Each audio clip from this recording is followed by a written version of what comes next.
Welcome back, everybody. Another episode of That's What She'd Said. I'm Rob Perez, Worldwide Wob. Over here is Rasheed Wallace, Roscoe, Rasheed Wallace. We are here to discuss another week of topics. I never really asked your permission, by the way, to call you Roscoe. I know it's your nickname, but does everyone call you Roscoe? It's in your email, so I figured it's okay. It's mainly the hoop world. You know, guys who I hoop with, or, you know, in the AAU circuit. And then, you know, some of the kids, you know, they find it funny or whatever. So, no, it's cool. I ain't tripping. How did you get the nickname? I got the nickname from Walt the Wizard Williams. Okay. When we were teammates back in Portland, he, you know, when coming into practice, I was never one to, like, you know, get dressed for the day or fresh to death or this or that. We going to practice. It's 10 in the morning. It ain't no fashion show. So, you know, my style, look, I'm going to throw on some old-ass sweats. They might be reversed inside out. And for me, the whole trend of cats, you know, warming up now before pregame in sweatpants and long pants, all that, that's some shit that I started back in Portland. Because we had our gym, we had a nice gym. But it was always cold up in there because it was rainy and this and that. So it was always cold. You have that achy bone feeling. So I would dress in sweatpants, but I would cut my sweatpants off. They wouldn't be full length. And, you know, then I'm cutting my shirt or whatever. You know, just I'm getting comfortable for practice. So one day came in there and Walt Williams he's like, man, you look like Roscoe, like you out on the corners in the alley somewhere hanging out on a cardboard box like your name Roscoe or something. And it stuck with me. Ever since then, everybody was calling me that, from him, J.R. Ryder, Jermaine O'Neal, all them cats from there on, Bonzi, they just started calling me Roscoe. And, you know, once it got out, it was out in the basketball community. So if I'm at a basketball event, you know, depending on what I hear, who I hear, how it's said, I'll answer. But if I'm not in a basketball event, I'm not answering to that. Well, you learn something every day here with Sheed, a.k.a. Roscoe. Yep, make sure you say it in the way that if you're going to say it, that Sheed can recognize it. There's a little inside information regarding Rasheed if you ever see him in person.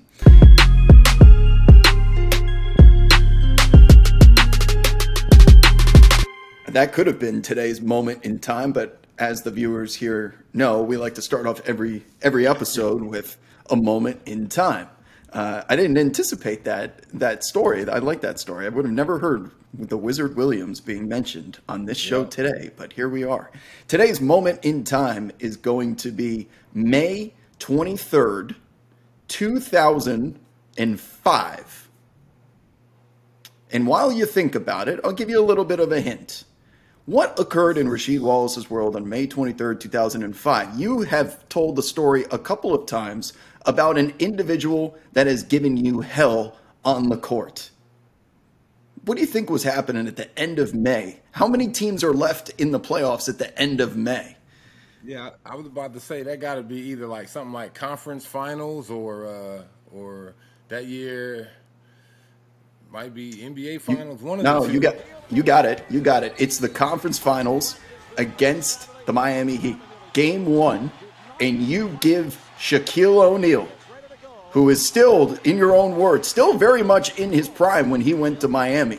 You gave him 20-something points, which equates to about a quarter of the entire team scoring, as these games in the mid-2000s were finishing 80 to 81. After all those times that he made you go back to the locker room and you went like this, pads and ice, and I just can't. Tonight was your night, Sheed. I wanted to give you a redemption opportunity here to flex a little bit on the night that you gave Shaquille O'Neal hell. Hey, no, that was a good night right there, and you know, it was always a good series. It's always a good matchup with him, and I gotta pretty much credit Ben to a lot of that. You know what I'm saying? Because Ben was always the one that could guard him straight up solo, because he was always strong enough with him. You know, being a stronger athlete. So, and it's funny. It's funny. Here's how you grow. Here's how you develop. It's funny. So as I told y'all before, going back to my days in Portland, you know, when Cliff Robinson, rest in peace, Uncle Cliffy, when he was my teammate, he told me, like, hey, Sheed, you got to pick and choose. You know what I'm saying? You can't battle with Shaq, this and that, blah, blah, blah. I told y'all about the ice and all that. Fast forward to this game. Or even to the period once Shaq came over to the East Coast. You know, even when he was with Cleveland, it was still, I thought back to this moment. So I'm like, all right, I'm not going to be able to battle him a lot. I know he still outweighs me.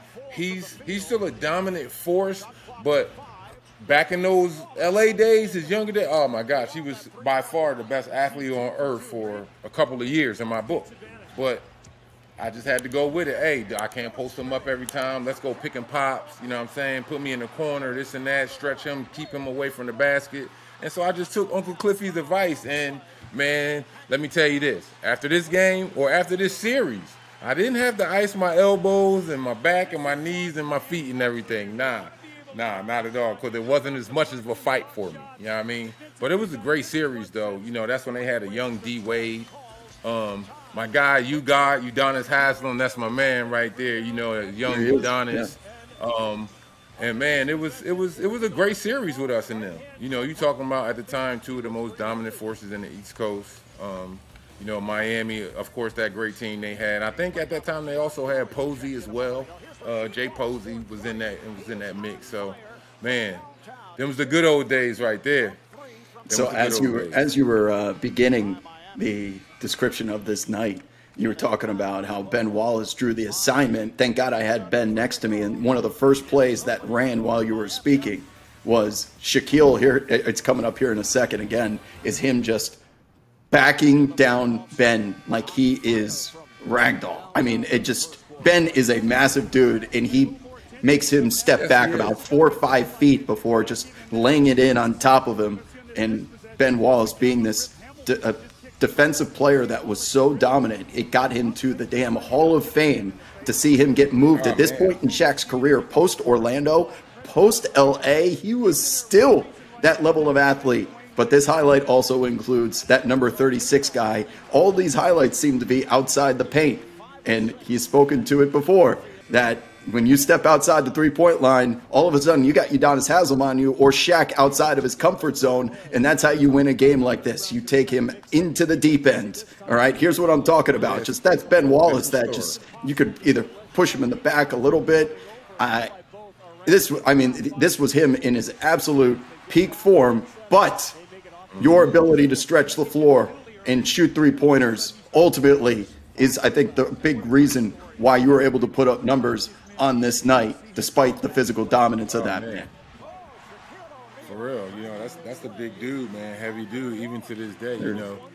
Again, Shaq is always going to be one. You got to always mention his name when you're talking about some of the most dominant centers / dominant players in this league. Crazy.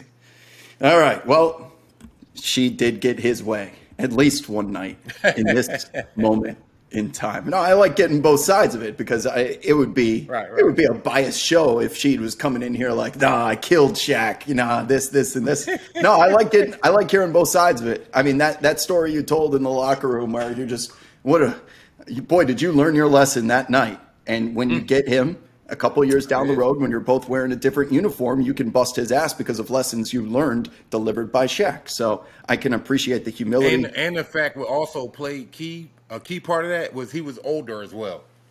Because with him being older than me, you know, fast forward, maybe 7, 8, 9 years, something like that. Fast forward to where he's, you know, out of LA or whatever. So, yeah. That played a key part in it, trust me. They say Father Time is undefeated, but you know what? If you're able to pivot your business model in stretching the floor, and Shaq doesn't have the fleetest of feet, if you will, that's a way for you to use his advantages against him. And on this night, you surely did. All right.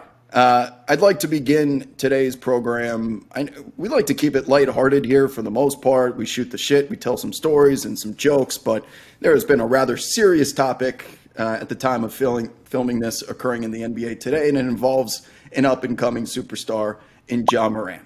And we know by now that Ja Morant is a combination of suspended, left the team indefinitely. We have a statement from his agency regarding how he's leaving to go work on himself. And I mean, I haven't played in the NBA. I'm not from where Ja Morant is. I can't relate to anything really here personally. So I'm more so just kind of interested to hear from you, Sheed, whether it was yourself or anyone that you've played with, your perspective on what has transpired here in what is now, I don't want to say a multiple time offender because a lot of these are still allegedly, but where there's smoke, there's usually fire.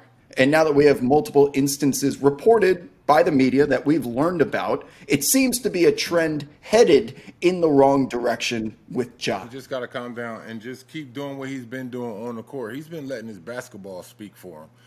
Here again, we talking about outside shit coming into play on the court. You know, we talked about that frequently a lot in our past few shows. So, yo, keep that outside shit right there, man. You want to be party time, party man. All right, cool, yo, that's cool, but you know what I'm saying? Don't put that out there on your social media events, or don't even let the people on your social media know that you're doing this type of party.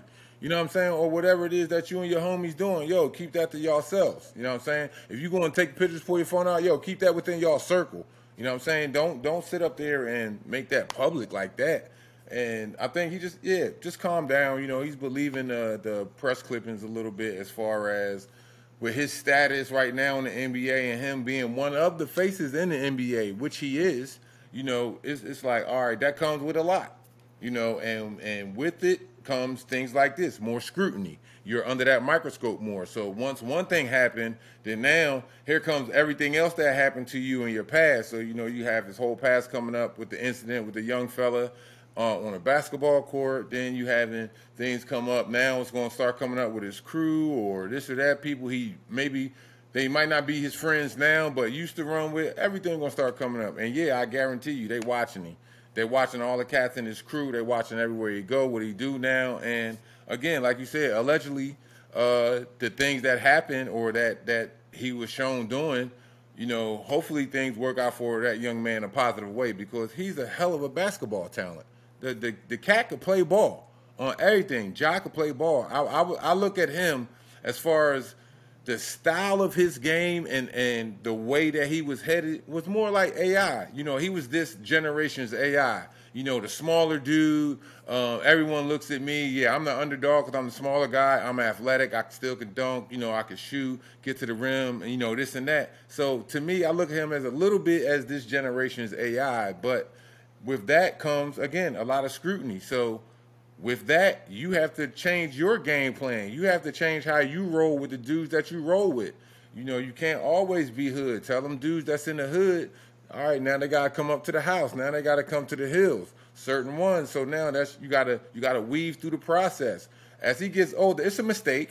He made a mistake. You know, you got to give him that. It's a natural mistake. He made it. He admitted to wrongdoing, this and that. All right, cool. But now we're going to see with future Ja if he learned from this mistake, because this could cost him some money with some endorsements or, you know, it's already costing him some money with fines and all of that. So, you know, it's like, look, how much more are you going to let it affect you in your wallet with off of the court? Off the court. When your off the court start to affect on the court, you got to make some changes off the court, bro. He's 23 years old. That, in my mind, is still. And then that's what we got to remember too, though. That's what we got to remember too, though. Wob, he's 23. He's still a young man. Yeah, he's feeling invincible. He's feeling himself. Okay, we all did. Even I did at that time, at that age, playing in the NBA. You know, you're in the highest pinnacle of your job. So he's feeling so. But we got to remember that he's only 23. Now, again, that's no excuse for doing what he did, because you still have to be responsible at 23, being that young man going into manhood. But we got to remember that he's only 23. And the reason why I'm so interested in hearing your perspective and point of view on this is because, I mean, you grew up in a completely different era without social media and things like that. In this video that happened with Ja, it wasn't someone in the club snitching and pulling out their phone and like caught Ja doing something conspicuously. It was at its voluntarily on his own Instagram live. He was just in a different world. You know, he wasn't forced to do this. It was on his own free will. Now, you were a highly touted recruit coming out of high school, AAU. You go to North Carolina, who is just recently, post Michael Jordan, the biggest brand name in basketball. You're a top draft pick that goes to the Washington Bullets. I think they were the Bullets, Wizards, whatever. Bullets, you're right. Bullets, okay. You go to the Bullets, and you have this extensive, decades-long NBA career. And at some point in your life, Rasheed, you were also 23 years old. You were also 18, 19, getting this celebrity status, getting a lot of money very quickly.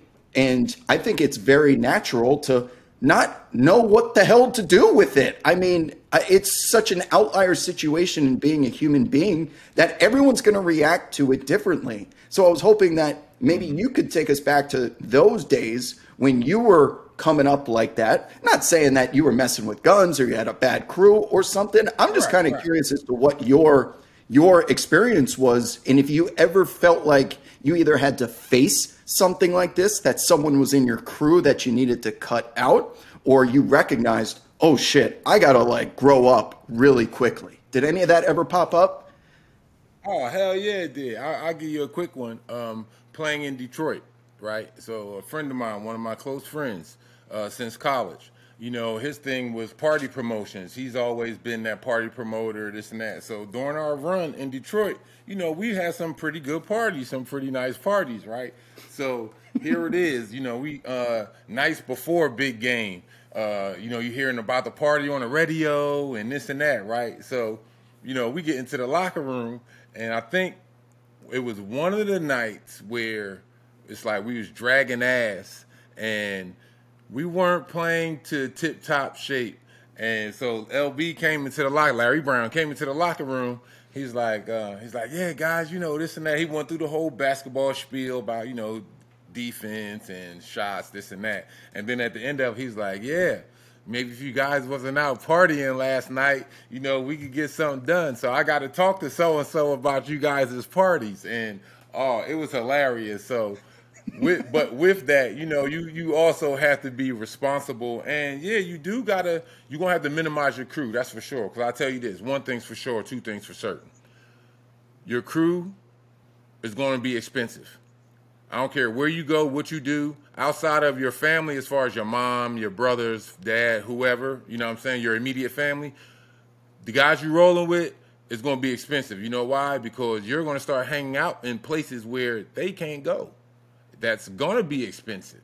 You know what I'm saying? Guys, we didn't come up and growing up in the hood across the country, you know, growing up in different hoods, we didn't come up with no Ruth Chris or no Mortons. You know, we weren't in big fancy steakhouses like that. No, our steaks was either like cheese steaks or steaks at Fridays or, you know what I'm saying, something like that, more the cheap cut. But now when you go to these different places and more expensive places and you got your 4, 5, and 6 homies with you, all right, well, look, it's already expensive as hell eating at these fancy places anyway. But now you're doing it for 5 and 6 dudes, so you're thinking like, okay, all right, you know, it's cool, I got it, I'm making it, boom. So it's cool at the moment, but as time goes on, you know, that crew either could get bigger or you're taking that crew everywhere. Don't forget, look, now you're talking about playoffs. So let's talk about playoff tickets because you're going to have to pay for them. The team only gives you a certain amount. So you're talking about playoff tickets. Now you're talking about hotels. Because, yeah, you still with the team, and you might be able to get a discount for a room or two, maybe. But for the rest of your crew, no, you're talking about the full price of the room. And these are 5-star hotels that the NBA teams stay in. So you're talking about at least $300-400 a night minimum. So it's like, yo, eventually you're going to have to cut this down, cut this out, and become a grown man. They still could be your homies, but, dog, we're going to have to cut a lot of the bullshit out that we doing, yo. You know what I mean? Because it's hurting me. And if it hurt me, it's going to be a trickle effect. If it hurt me, sooner or later it's going to come down the line, and guess what? It's going to hurt you. No, it ain't going to be no more of them trips. No, I can't help you with your rent this month or your car note this month. No, I ain't going to be able to help you with your kids' school tuition and this and that. So it's two sides of the coin. And if I'm a homie in his group, I got to look at it like, all right, yo, we fucking wilding right now, B. You know what I'm saying? We flashing guns. We doing this. Hey, we got to calm this shit the fuck down, dog. This ain't what we about. He has to have a sensible one in his crew like that. Everybody in the crew can't drink and smoke. You know, I got 2 dudes that I've always rolled with throughout my life that never was a drinker or a smoker. And one of them was my point guard. So, you know, I love it. Those are your sensible guys. You know, because when you're drunk and you're acting like a dickhead out there, yo, you need somebody to tap you on your shoulder or to grab you by your shirt. Yo, come on, man, let's go. Like what you doing, dude? Like, come on, man, we out of here. That's what he needs in his crew. He needs that one responsible friend. A friend, not a hanger-on. Yeah, you answered my question, my follow-up, which was going to be that crew that you're talking about, that you're taking care of. I think there's a natural enabling that they do for you because they want to say yes. They don't want to upset you. So any behavior, anything that you do in your life, they're there to support, right? Even in controversy, no, it's fine. Like, we know what the truth is, blah, blah, blah. And then you have a situation like this come about because there's no one in the crew to tell you, just like you talked about, no one to smack you in the head and say, you're being an idiot.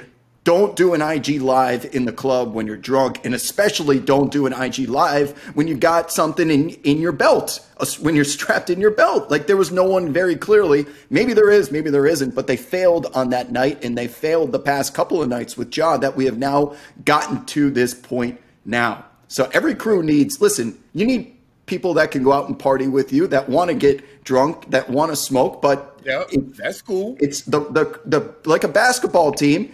Not everyone needs the ball. You need glue guys. You need people that are willing to do the dirty work. So the assembling of the crew is turning these players into general managers of their own friends and family, which I don't think they realize they sign up for, Sheed, until they either, one, spend a decade in the NBA, or 2, they hit a breaking point like Ja Morant is at currently now. So that's, I guess, where we leave this off, is he has opportunity to rehabilitate his image like so many players have in the past. The commissioner is different. The commissioner previously was very, let's be polite about this, proactive in going out there and trying to resolve these issues before they occurred.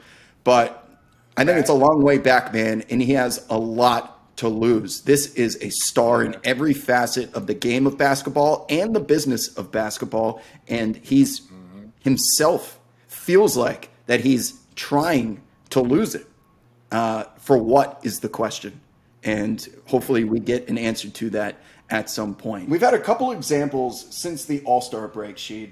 For the first of which was Damian Lillard before the 71-point game comes out of All-Star weekend and winning a 3-point contest, shooting 10 half-court threes. He gets a DNP rest for the reason in which their plane from Portland to Sacramento, I believe, was delayed, and they couldn't fly out till the next day. So they spend 7 hours waiting on this thing. They're not the first to do this, nor will they be the last.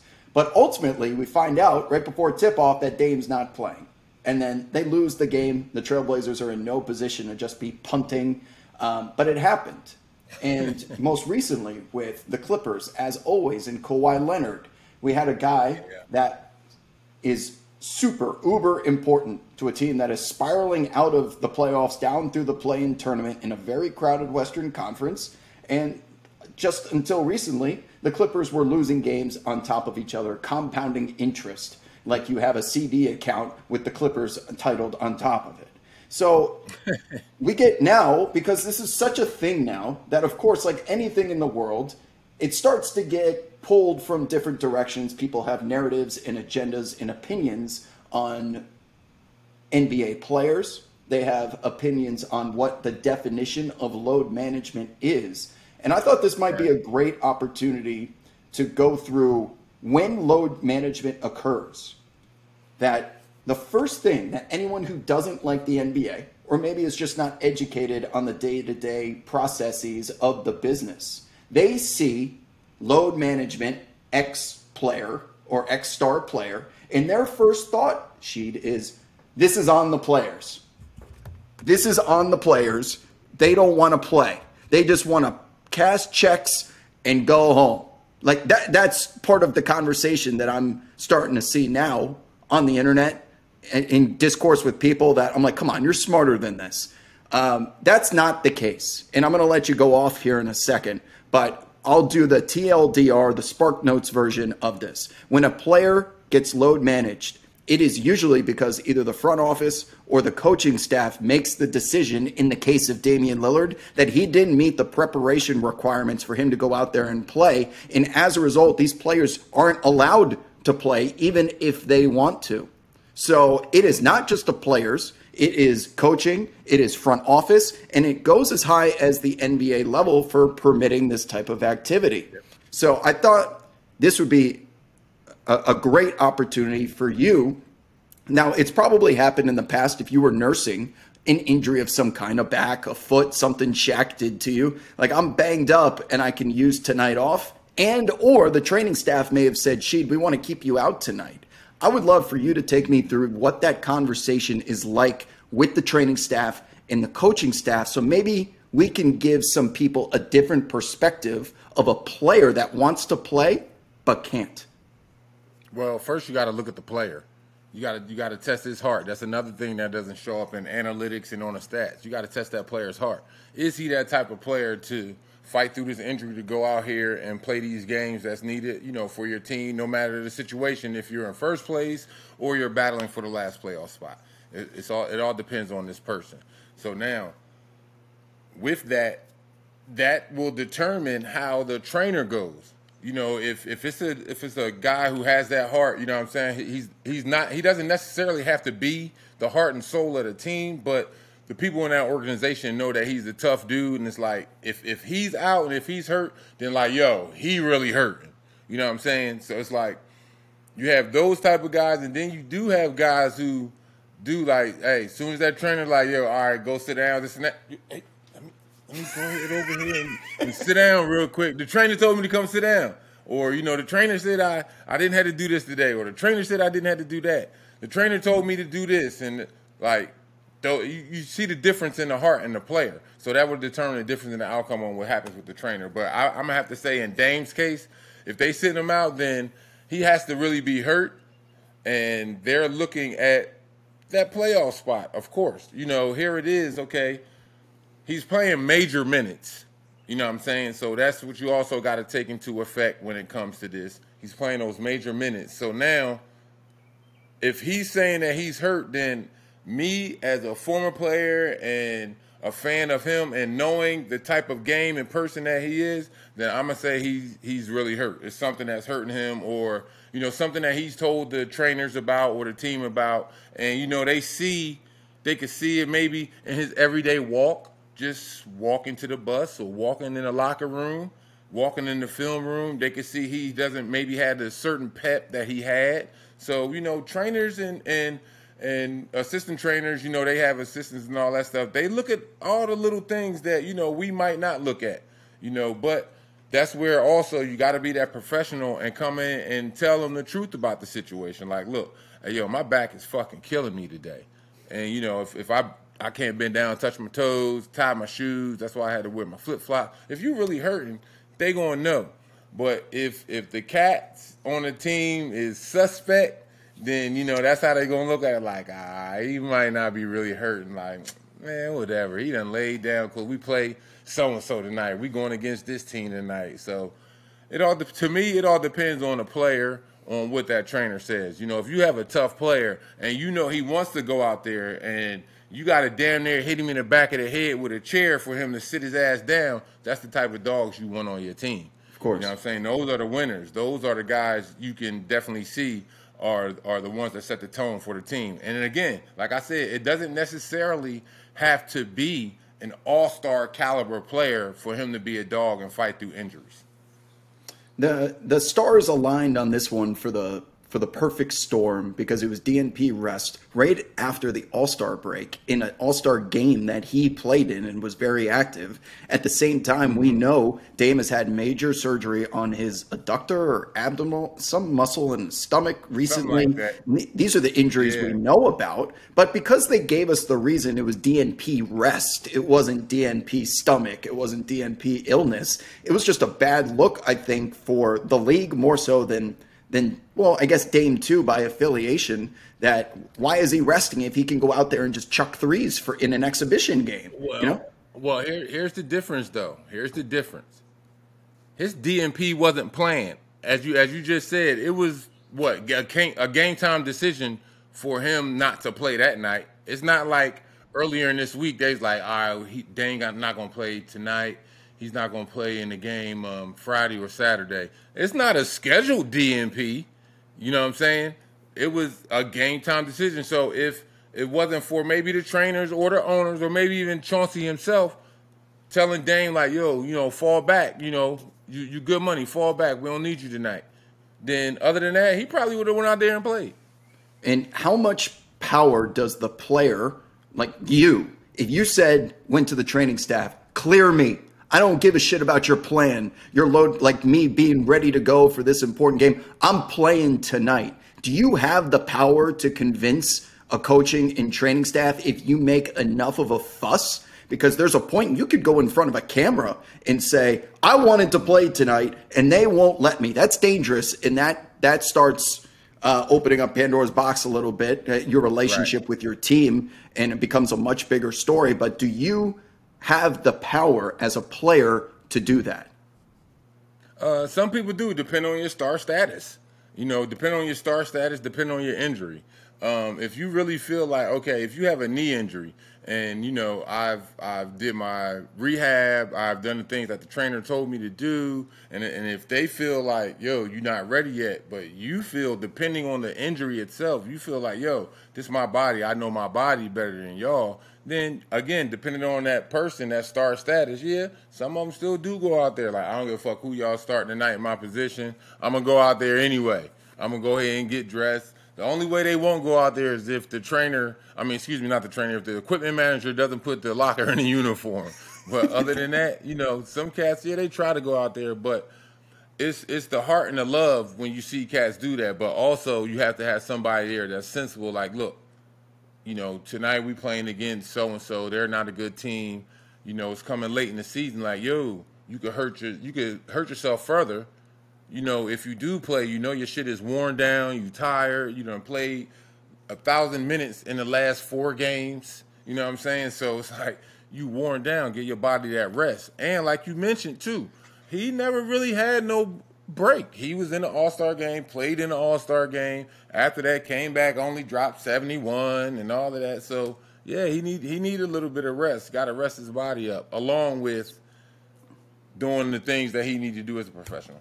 So I like this answer because science, specifically sports science, has evolved to the point that we know things now in the year 2023 that we may not have known when you were in the playoff series against Shaquille O'Neal in the year 2000. Like there were just certain devices, certain strategies that are available to these training staffs now that have revealed information in the optimal usage of a star can be managed the way that it is. So when we hear from those people that I started this question off with, that NBA players, they don't give a shit. They'll play half the time. They don't play any defense. That's the lowest hanging fruit out there. And now that we've gotten this perspective from Rasheed, from kind of behind the scenes, included with science and evolution of technology, hopefully you understand it's not just one specific person or party that is causing load management. It's more of a collective thing.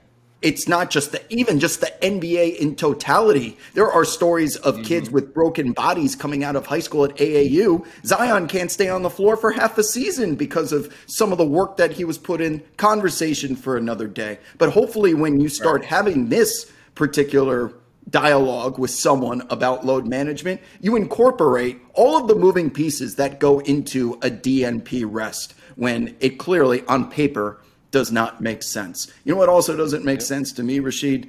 Well, maybe in a way it does. What transpired at the end of the Phoenix Suns Dallas Mavericks game Sunday morning, Sunday afternoon, depending on the part of the world that you are in, we get our The Rock versus Stone Cold WrestleMania. You got Luka Doncic and Devin Booker going nose to nose. I can hear the Linkin Park in the background of the WrestleMania promo for the biggest main event ever. It felt like I was watching Monday Night Raw leading into WrestleMania. It goes fade to black, and they're getting you hyped up for the playoffs. Now, you got someone talking shit in Devin Booker who's got the better team right now, especially with Kevin Durant. But let's not let recency bias allow us to forget the arguably one of the most embarrassing defeats in NBA history occurred on Devin Booker's side in Phoenix as they lost by 40-something points in a Game 7 on their home floor. What do you make of, as someone who is well-versed in the shit-talking space, you would be the professor of shit-talking 401 at UNC if there was such a class. What do you make of Devin Booker getting into it with Luka Doncic at the end of that game? That's KD fault. and I'm saying it's KD fault because he's so KD good. Being the talented player that he is, he brings a certain energy to his teammates. So it's like shit. If I'm still playing, right? Hear me out. If I'm still playing, and KD came to my team, oh yeah, I'm excited. It gave me a whole new energy. I'm excited as shit. You know what I'm saying? So now, you know, and let's take it back, like you just mentioned, back to that embarrassing loss last year. I got an ultimate weapon now that can help me get over that hump to where either one, we might not even have to reach a Game 7, or two, if we do, I got another teammate now who been to a Game 7 and, you know, can hold his own weight. So Devin Booker definitely feeling himself right now. You know what I'm saying? Like his whole energy, his whole persona done changed. It was like in the video game, you know, when you get that power up or that power pellet, and you know your whole energy goes back up, and your man. So the mushroom in Mario, in Super Mario, the mushroom makes you big. Yeah. Hell yeah, I'm ready to fight again. I'm ready to go some more again. So that's that feeling that he has with having that new teammate. He knows what KD brings, and now it's like, all right, I got one of the best point guards to play the game as my starting point, and now here it is. I got one of the best swing men to ever play the game. Like, look, we got it. Let's go get it. I'm feeling confident right now in what we can do, and I've felt that same way too. I felt confident when we got Scottie Pippen, because I felt confident in, like, okay, now he's that piece that can maybe help take us over that hump to get to that championship land, because he's been there. He know what it takes. And, you know, we haven't been there, so we're just all, you know, bright-eyed, bushy-tailed listening to a lot of things that he said. So now, if you look at what Devin Booker has, like, look, I feel like I'm going to get there. You know, I feel I got the pieces. I got a good point. I got a good wing. You know what I'm saying? I got a halfway decent big. You know what I'm saying? I feel like I can get there. So that's what all that extra chirping was about Sunday, after the game. I guarantee you, he's feeling that swag, man.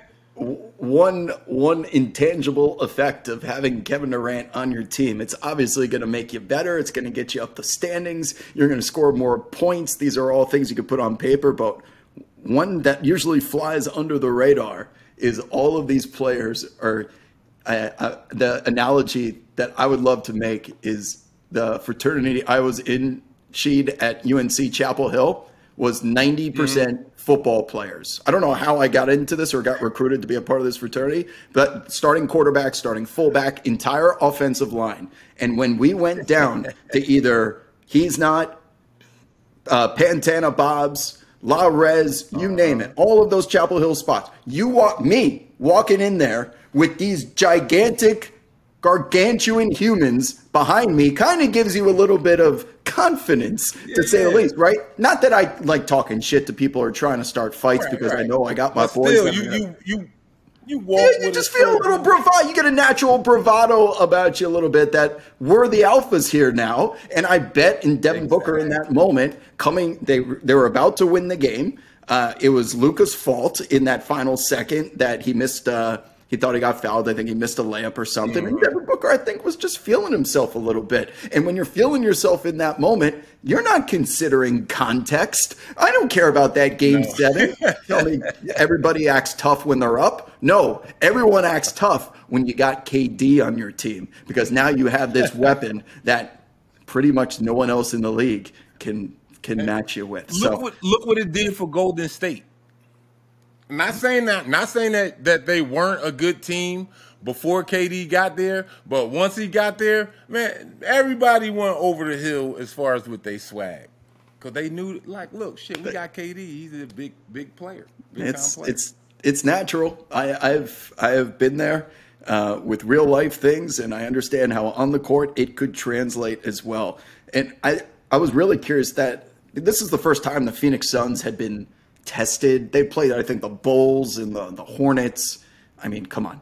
But this was national television on the road against a team with Luka Doncic and Kyrie Irving on it. And I go to, like anyone else, you're looking at box scores, analytics. I go straight to the shot chart, because I watch this game sheet and boy, are they getting up a lot of mid-range jumpers here in the fourth quarter. In these half-court sets where the game slows down and they're not getting to the rim anymore. It was Kevin Durant fadeaway at the nail, foul line adjacent pull-up from Devin Booker after coming downhill. We know about Chris Paul probing and just his little shot put floater game. And I look at the shot chart and it's just littered with green X's, which mean that the shot went in everywhere between the three-point line and the block, which means there was a bunch of 15-foot mid-range jumpers that were going up. And I'm sitting here saying, hallelujah, that the endangered species is not endangered anymore. And from a basketball philosophy, X's and O's standpoint, and this is where I want to get your perspective on, is that this team is so good between those three names that I just mentioned. Oh, by the way, they have a number 1 overall pick in DeAndre Ayton, who only got 6 total shot attempts up. I guess they're one, not Achilles. It's not even an Achilles heel, because that makes it sound like he's a detriment. But the Dallas Mavericks had a game plan to leave Josh Okogie open in the corner. And the reason why I brought up the shot chart is, if you go back and look at it, there are 8 red X's on top of each other in the left corner, because the Mavericks' defensive strategy was to not guard Okogie. And if he wants to go make that 3, we're willing to give it to him wide open. You've spoken to it with dare shots and things like that. Guess what? The Mavericks' strategy was just that. And yet, despite all loading up on Kevin Durant, Devin Booker, and Chris Paul in the mid-range, and keeping the paint packed to the point that DeAndre Ayton could only get up 6 shot attempts, it didn't matter. They still got the shots up. They still won the game. They were perfectly contested at times. You got a dude standing wide open that no one's paying attention to. But the firepower of this offense, that makes me believe in them even more, that you can play perfect defense, man, and sometimes it just doesn't matter. Yep. No, it's the truth. We have a little saying, good D, better O. You know, when you have that good defender and he played defense the whole possession on that player, and that guy got that shot off and made the bucket, hey, it's good D, better O. And for Phoenix, I think they're in that kind of situation that we were in Detroit. Pick your poison. Okay, pick your poison. You can't double KD, because you got CP3, and then you got Devin Booker. You can't guard Devin Booker because you got KD, CP3, and then DeAndre Ayton. No, he's not one of the top or better centers in the NBA. But guess what? You do have to respect that man to the point where if he catch that ball down low, he can either finish that layup, dunk, or get you something down there. He keeps the defense honest. You know what I'm saying? You know how, like, sometimes when you're watching football and, okay, it's like the quarterback, like, all right, let me see if these cats is in a man or a zone. Hey, yo, come run. And if he go running across, and that whole shift will let you know, it keeps the defense honest. Well, it's the same way with basketball.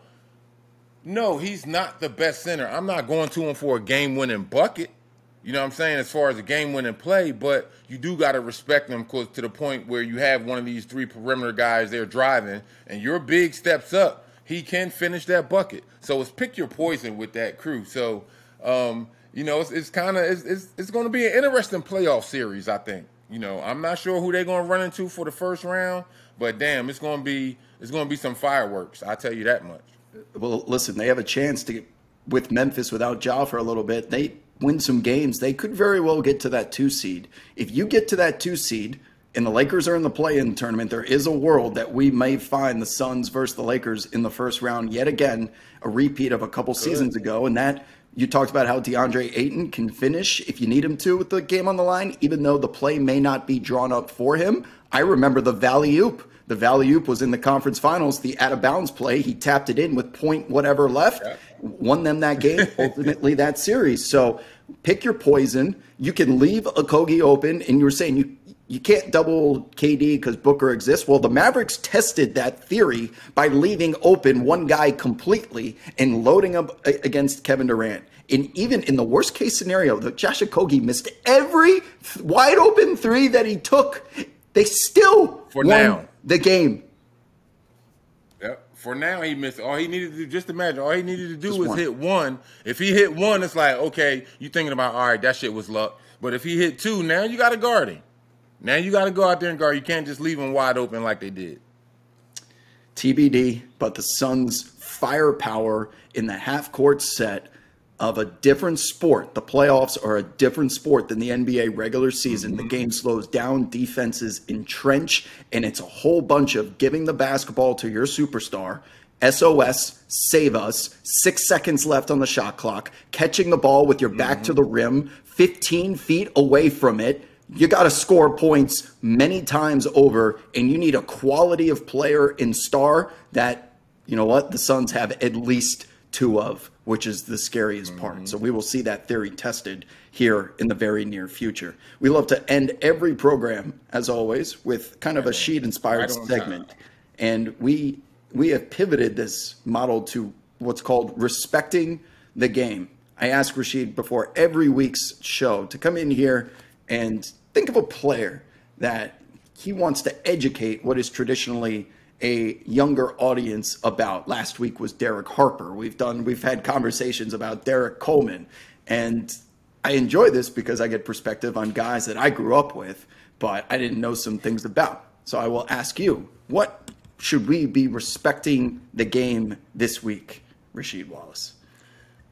So our respect the game player this week is my guy. Some of our younger viewers, you might have seen him on. He has segments on NBA TV now. But my respect the game player this week is Dennis 3D Scott. Oh, now one of the best not only 3-point shooters but perimeter shooters in Georgia Tech's history. Got drafted by the Orlando Magic in the first round. And he was part of that team with Shaq, Penny, Nick Anderson, and he was a key implement in that series as well when they went to the finals. And they ultimately lost against Houston. But, man, that was a hellacious young team, and they was rolling with that swag. And Dennis Scott, wasn't a big-time defensive guy, but let me tell you this. No matter if he was starting or coming off of the bench, hey, you definitely had to guard him. He was definitely on that game plan because he was so dangerous from that 3-point range. And they didn't call him 3D for nothing, you know what I'm saying? Hence the nickname. But he's a good overall guy. That's my old head. He took me under the wing my rookie season, and he didn't have to. So, 3D, that's my brother right there, brother at arms. And that's my throwback player that we're going to respect the game of this week. So the currency of today's NBA, the gold, is swingmen, 3-and-D guys that can guard positions 1 through 5. Yeah. The more that you have, the better the team seems to be based on spacing and the way the game has evolved into. And we just spoke about 3D, the original 3D. We're 3-and-D. Now, granted, of course, there were guys that could shoot threes and play defense before him, but the brand name of 3D started with 3D Dennis Scott. Horace Grant, I believe, was on that Magic team, but an integral part to a conference champion that ultimately fell short to Hakeem and the back-to-back Rockets, the Clutch City Rockets. But also, he is one of the sneakiest, tallest people in person. He appears out of nowhere. You're a tall guy, Sheet, so you can't. I'm like 6'1" with shoes on. I'm 6'1". There are certain guys that just are daunting, like dwarf you in the NBA. And being 6'1", I'm compared to normal people. I'm there, right? But 3D, when he's holding a microphone and we're doing media days, he can come in over the top of me, just put his armpit on top of my head and just put the microphone in front of me. I'm like, God damn, 3D is huge. I never really thought about how big he was. I thought he was 6'4", 6'5". He's just sneaky tall. There's some sneaky tall guys out there. With a lot of the players. A lot of, yeah. Eye with them. A lot. They exist, man. The one today is Danilo Gallinari. I can't get over how tall this guy is. He's 7 feet. He should not be 7 feet tall, but the man is just about 7 feet. NBA players really are just an outlier of, the athleticism and things that you can do at this age. Just not possible, man. It's a conversation for another day. So we will wrap up the show on that note. I hope you guys enjoyed the perspective into some serious, not serious, everything in between topics going around the NBA right now. And as always, we will see you back here on the channel. Hit the like button, subscribe, follow Rasheed on Instagram, do all those things. And we will continue to churn out the content for you throughout this season. So for this episode of That's What Sheed Said, the man, Roscoe Rasheed Wallace, the champ, Rasheed Wallace, the non-champ, that's just the student of the game, Rob Perez, Worldwide Wob. We'll see you next week. See you on the other side.